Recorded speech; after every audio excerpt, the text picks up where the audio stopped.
नमस्कार, मैं हूं और आप देख रहे हैं एसडी समाचार। आज उत्तर प्रदेश की राजनीति से एक ऐसी खबर आ रही है जिसने सत्ता के गलियारों में हलचल मचा दी है। राष्ट्रीय शोषित समाज पार्टी के प्रमुख स्वामी प्रसाद मौर्य ने मैनपुरी के करहल में हुंकार भरते हुए सरकार के खिलाफ सीधा मोर्चा खोल दिया है। क्या है उनकी नई रणनीति और क्यों उन्होंने दिया यूपी बचाओ का नारा, आइए जानते हैं इस विस्तृत रिपोर्ट में।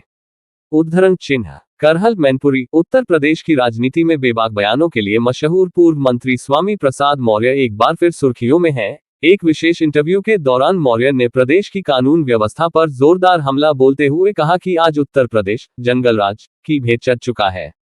उन्होंने अत्यंत गंभीर आरोप लगाते हुए कहा कि वर्तमान सरकार के कार्यकाल में दलितों, पिछड़ों और अल्पसंख्यकों के अधिकारों का दमन किया जा रहा है। स्वामी प्रसाद मौर्य का कहना है कि सरकार अपराध नियंत्रण के बड़े बड़े दावे तो करती है, लेकिन हकीकत में अपराधी बेखौफ है और आम जनता खौफ के साए में जी रही है। उन्होंने कहा कि आज प्रदेश की स्थिति ऐसी हो गई है जहां गरीब और मजलूम की सुनने वाला कोई नहीं है।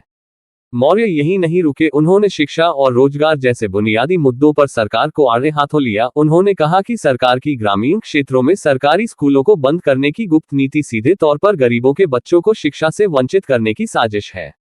बेरोजगारी पर चोट करते हुए उन्होंने कहा कि प्रदेश का युवा डिग्री हाथ में लेकर सड़कों पर ठोकरें खा रहा है, लेकिन उसे रोजगार के बजाय सिर्फ आश्वासन मिल रहे हैं। वहीं दूसरी तरफ बेलगाम महंगाई ने प्रदेश के हर घर का बजट बिगाड़ दिया है। नारी शक्ति और नारी वंदन जैसे नारों को उन्होंने केवल चुनावी स्टंट करार देते हुए कहा कि धरातल पर महिलाएं आज भी असुरक्षित हैं।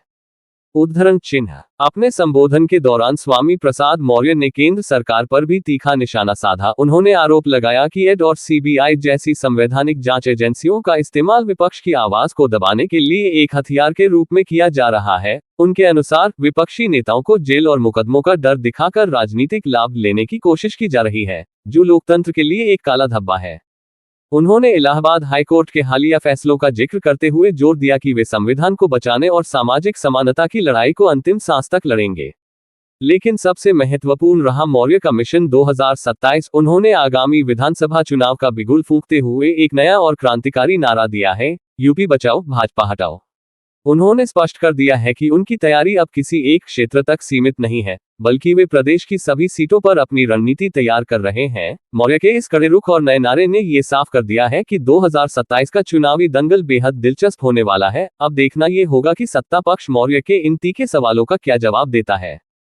फिलहाल के लिए इतना ही। इस खबर पर आपकी क्या राय है, हमें कमेंट बॉक्स में जरूर बताएं। देश और दुनिया की तमाम बड़ी खबरों के लिए जुड़े रहिए हमारे साथ।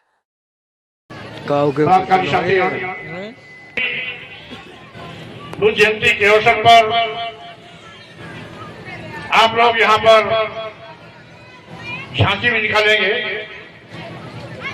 इसलिए मैं कुछ कहूं उसके पहले इस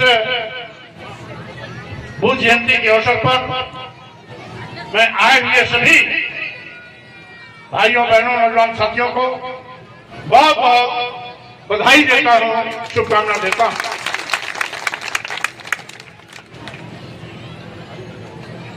साथियों, आप जानते हैं कि 3000 साल बीत जाने के बावजूद भी आज बुद्ध के विचार उतने ही व्यवहारिक हैं जितना कि बुद्ध के कार्यकाल में था।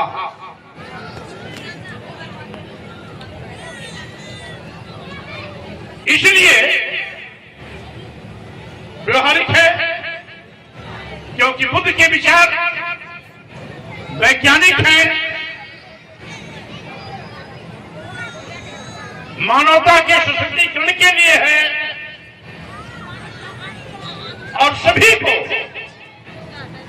समान सम्मान देने की प्रतिबद्धता है। इसीलिए तथागत बुद्ध ने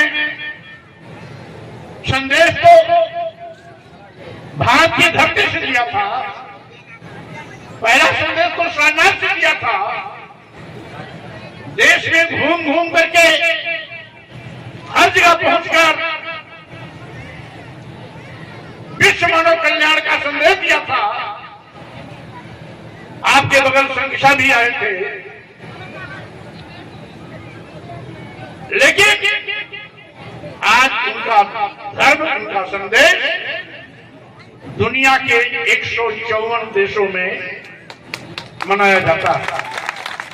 154 देशों में।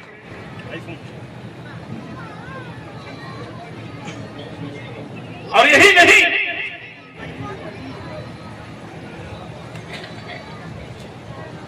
आप जानते हैं